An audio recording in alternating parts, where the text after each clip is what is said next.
Irmão, você tem algum papel? Tenho sim. Pra quê?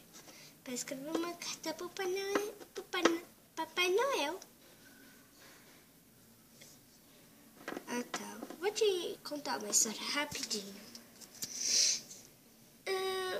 Por que existiu o Natal? Porque o Natal existiu porque Jesus nasceu bem no dia do Natal. Ah, entendi. A professora falou. Cadê o papel? Aqui. Ah, tá. Vou escrever pro Papai Noel. Você vai pedir o quê? É segredo. Pronto, já escrevi. Vou deixar bem aqui embaixo. Eu vou dormir. Boa noite. Peraí, só deixa eu comer meu café.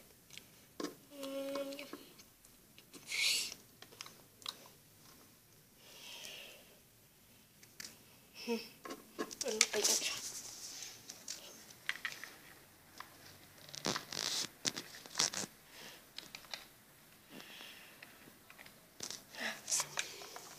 Tô feio.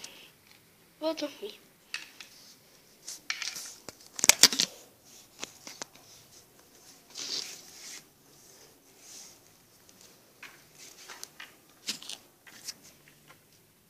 É Natal!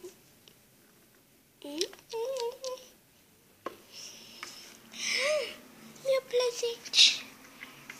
Eba, ganhei minha boneca e minha bola. Você vai ficar aqui e você aqui. Como é bom. Irmão, é Natal!